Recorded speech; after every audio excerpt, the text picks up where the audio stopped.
μας από γύρω, γιατί έχουμε και φίλους που είναι εκτός Αναβίσου. Αλλά είμαστε του Δήμου Σαρονικού, οπότε είμαστε όλοι ίδιο. Ναι. Θα ευχαριστήσω καταρχάς όλους τους χορηγούς. Βέβαια όλοι εσείς φέρατε το κάτι πίσω δικό σας, αλλά υπάρχουν και καταστήματα στην Ανάβησο που μας έδωσαν διάφορα πράγματα για την ευγενική τους χορηγία. Θα ευχαριστήσουμε τα χρεοπολία, τον κύριο Αβράμη Καπατζά, τον Μακροδημήτρη Σωτήρη για τα σουβλάκια, τα κοτόπουλά τους, το κρέας τους, την κυρία Βάγια Σλάνογλου για κοτόπουλα που μας χορήγησε, έχουμε και κρασί μαζί, την κυρία Παναγιώτα Κιουτσόγλου για κρασί, την κυρία Ολγα Κετέογλου για τα κρασιά να πιάσουν πρώτα, τον κύριο Δαναλόγλου και τον κύριο Δάμη βέβαια. Μόλις έρχεται και ο κύριος Αντιδήμαρχος, δεν σε περιμένουμε, μου τραβάστε το κουτάλι όμως, σε ανακοίνωσα εγώ. Καλά, άλλες απόκριες. Πέρασε κάθιστε.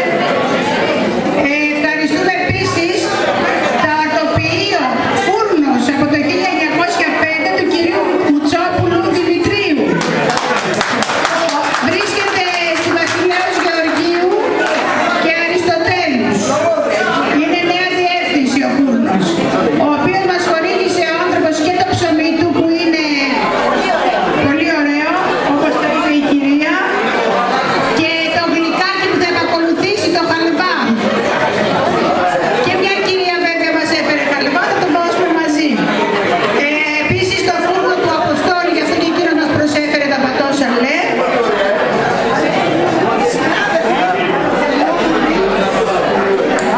Του Δαμασέα από τη Φωκαία το φούρνο, και αυτός για την χορηγία του ψωμιού του. Τον κύριο Τσάκαλο μας έδωσε και αυτούς κουμπλάκια, το ψητοπολείο Τσάκαλος. Και το Χαγιάτι μας έδωσε ένα κοτόπουλο.